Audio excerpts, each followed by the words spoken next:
Kami dari kelompok 3 SMKN 1 Palasa ingin melakukan penelitian di Rumah Adat Panjalin, Kecamatan Sumberjaya, Kabupaten Majalengka.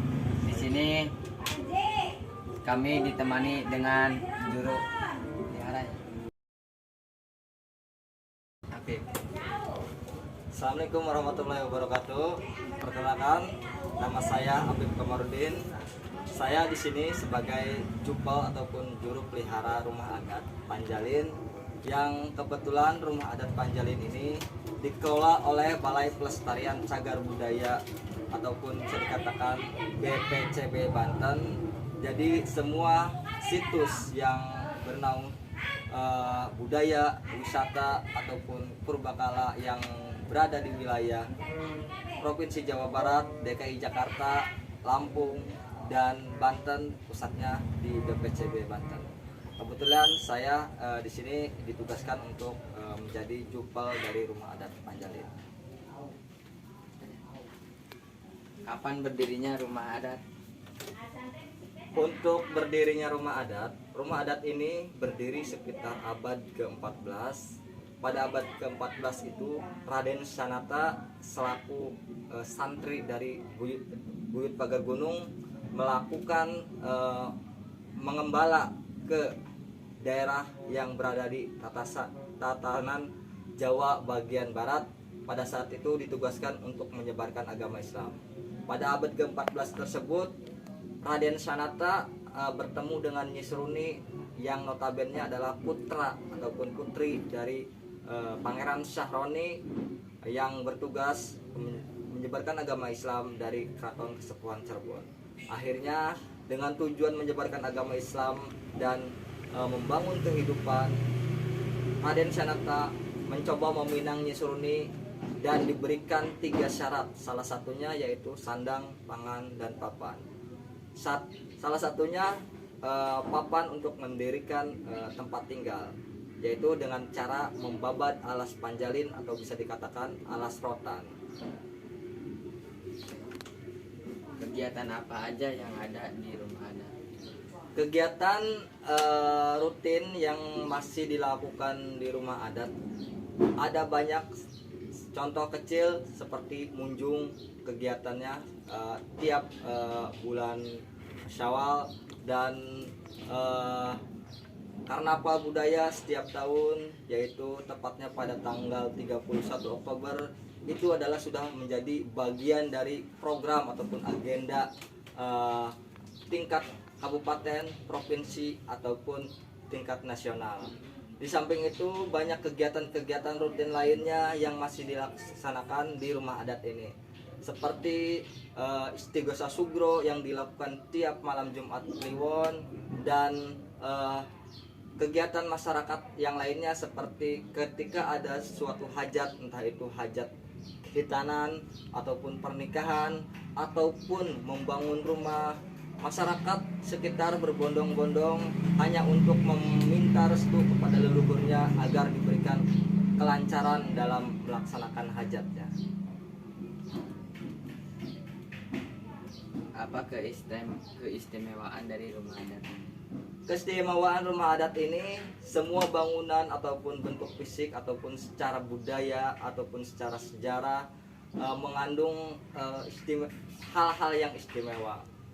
Contoh kecil, Rumah Adat ini masih kokoh, terbangun dari abad ke-14 dan baru 2 kali direhab.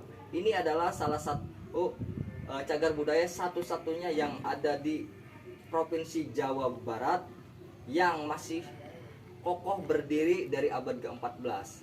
Jadi yang lain sih sudah terkikis oleh waktu, hancur begitu saja. Kalau ini masih kokoh, dan keistimewaan lainnya yang mungkin dari segi arti bangunan ataupun tulisan itu mengandung arti-arti tertentu. Terbuat dari bahan apakah Rumah Adat ini? Rumah Adat ini terbuat dari satu pohon jati raksasa.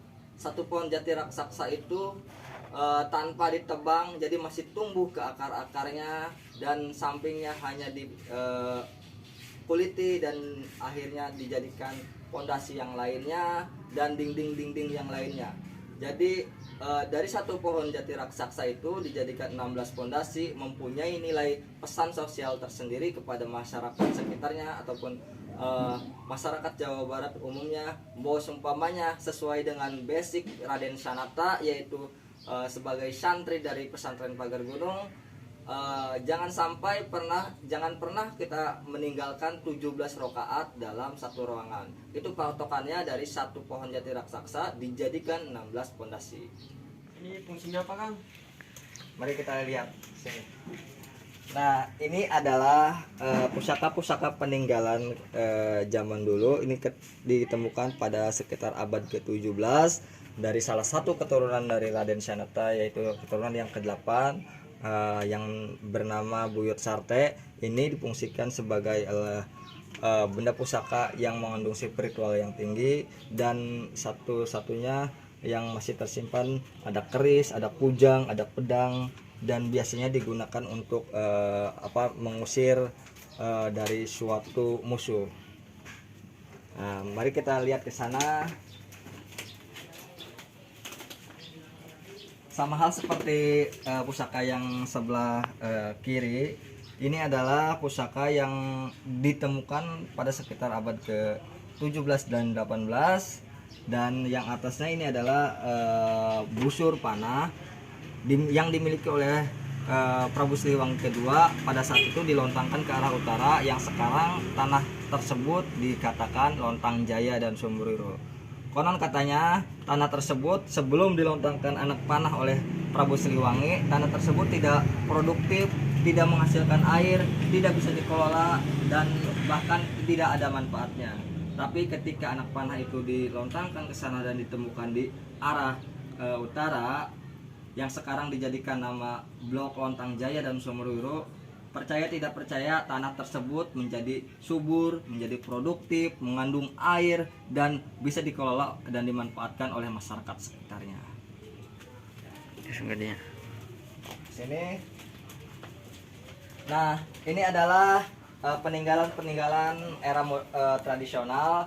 Ini berbentuk dari barang-barang rumah tangga, salah satunya dari piring, gantungan kunci, dan lain-lain sebagainya. Dan ini adalah miniatur. Miniatur ini dibuat pada tanggal 27 Juli 2016. Pada saat itu ketika ada festival Provinsi Jawa Barat yang memuat ataupun mengungkapkan potensi-potensi desa sekitar. Pada saat itu Karang Taruna beserta juru pelihara rumah adat Panjalin Kidul mengangkat potensi yang ada di desa, yaitu rumah adat Panjalin dengan menggunakan miniatur, dan alhamdulillah pada saat itu menjadi juara 2 tingkat provinsi dengan potensi desanya tersebut. Nah, mari kita jom ke sini. Ini ada satu akar yang masih tersisa dari abad ke-17. Ini adalah akar kemimang. Akar kemimang ini adalah akar yang tidak ada ujungnya.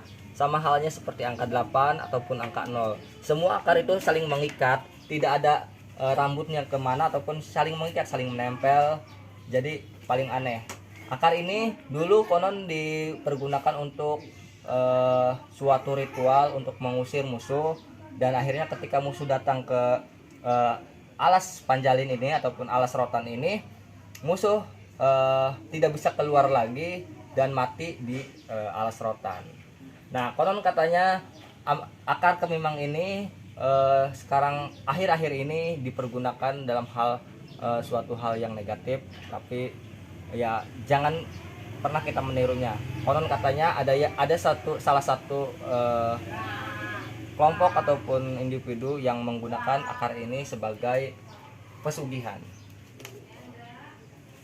Nah, mari kita lihat sini. Nah, ini adalah anak panah yang tadi dilontarkan oleh Prabu Siliwangi kedua. Busur panahnya di sana yang ditemukan di area Lontang Jaya yang sekarang Desa Panjalin Lor. Dan yang lainnya adalah ini adalah tombak-tombak, adalah senjata untuk bertahan hidup, karena pada saat itu mata pencahariannya masih dengan cara berburu. sepenuhnya.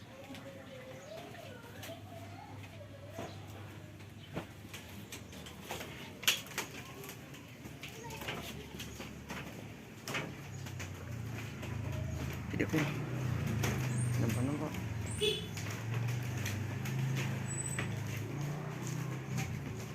Nah, mari kita lihat ini. Ini adalah apa namanya, pohon ataupun pusat pohon jati raksasa yang masih tumbuh ke akar-akarnya pohon ini, dan yang sampingnya dipapras menjadi 16 pondasi itu yang ini.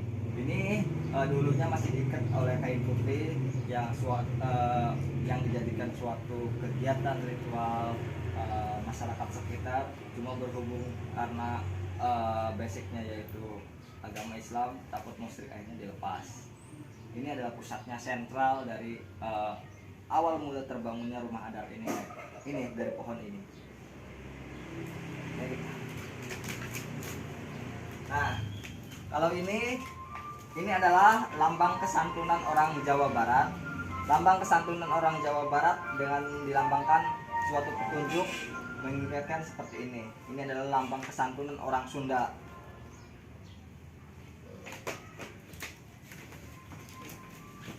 Nah, lambang kesantunan orang Sunda ini seperti ini. Ini dijadikan fungsi sebagai petunjuk arah karena basic Buit Sanata yaitu sebagai santri ataupun ditugaskan untuk menyebarkan agama Islam. Maka dari itu Buit Sanata dengan inisiatifnya mencoba menjadikan petunjuk arah untuk menentukan arah kiblat. Mari kita lihat di sini.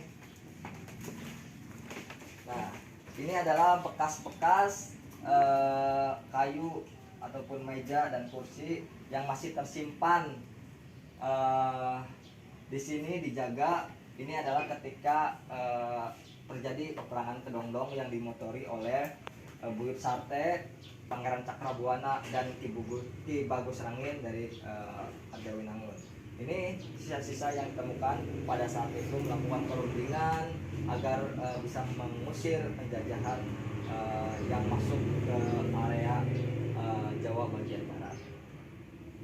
Terima kasih.